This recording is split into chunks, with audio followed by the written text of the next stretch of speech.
Hey, welcome back to the shop. This is Zach over at NV Woodworks. Time for another Dunkin Junk episode. So this week we're going to be doing Paracord. I think it's kind of hilarious. This stuff is supposed to be kind of like, being prepared stuff. And so, people make jewelry that they can actually use the rope.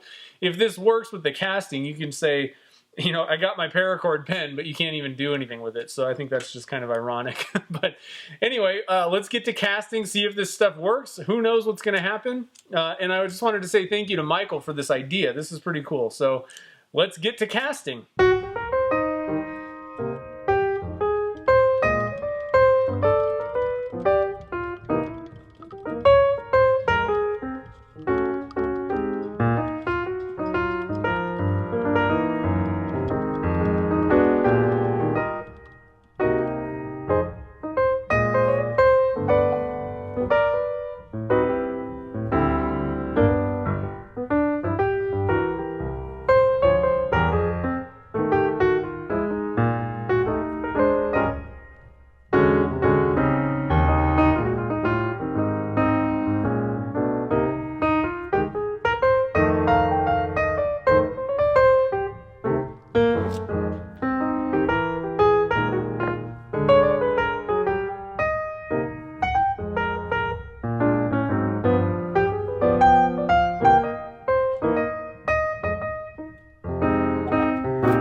Well, it's been in the pressure pot for way over an hour, so I'm going to crack it and we'll see how this Paracord blank turned out.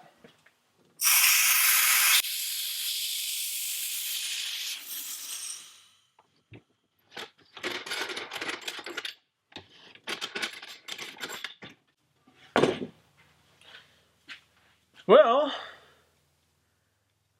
even the top part is kind of hard. Let's open it up and see how it looks.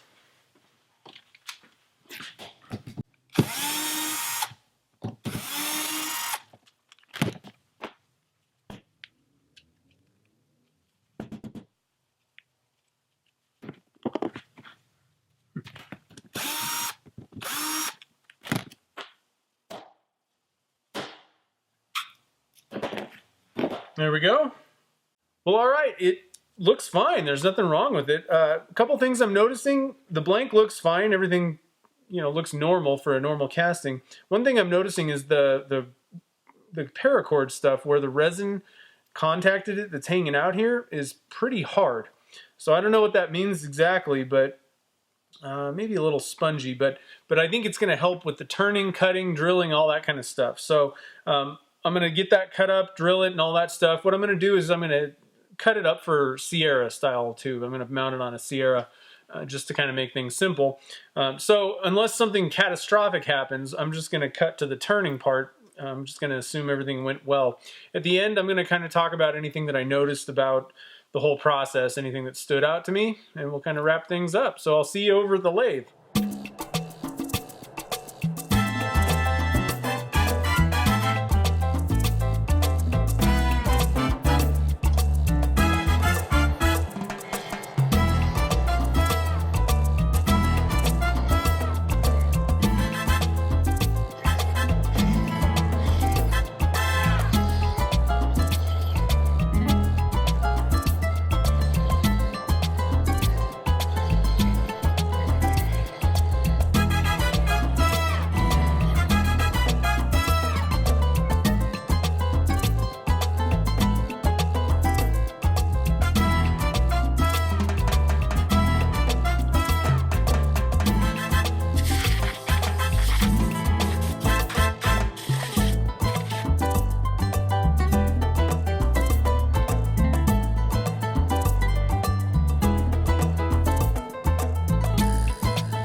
Paracord cast just fine. It was a success, I would say. A couple notes about the casting of it, or working with it. I noticed that it hardened the paracord up. When you put resin in it, and the resin hardened, that stuff was hard, it felt like. However, when I was drilling it, it felt sluggish, and it was leaving some kind of fuzzies. Like, so it wasn't fully hardened on the inside or something like that. Same thing on the lathe. And so what I did to combat that was just douse the inside of the blank when I was drilling with some CA glue. And so I basically drilled it first, and it went all the way through, but there was stuff left over and the tube wouldn't fit. So I doused that with CA glue, and that hardened those little fibers up, re-drilled it, and everything was fine. Same thing on the lathe. I just cut it cut fine, but then there was some kind of fuzzies left over, and I just hardened those with CA glue and then cut it back or sanded it, and everything worked fine.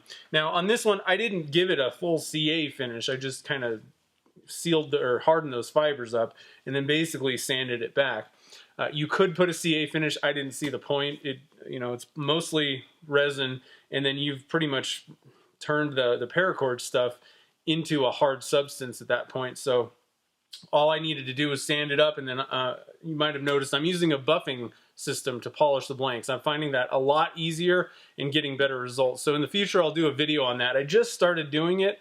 So far, I'm very happy doing that. So once I get some experience using that thing, and I can really give some good hints, tips and tricks on how to use it the best way, I'll do a video on that. I think it's far superior and a little bit easier. I don't know if it's just me or what, but I think it's a good system to use. So anyway, I want to say thank you to Michael for coming up with this idea. I don't think I would have even thought of this. This is the first time I've ever even really honestly held paracord. And so I just was never really into it, but pretty cool stuff. It comes in all kinds of different colors. I did opaque resin and just dumped it in there basically, but you could do clear resin. You could try wrapping it around a tube and leaving it kind of intact. Lots of different options, and it works obviously just fine casting in resin. So awesome stuff. Thank you, Michael, for coming up with this idea. So if you have any comments or questions, you can leave those down below. You can email me at zach@nvwoodworks.com. I'm out there on Facebook, Twitter, and Instagram. You can hit me up out there. And if you want to get updates on when new videos come out, make sure to subscribe to my channel. So until next time, thanks for watching, and I'll see you in the next video.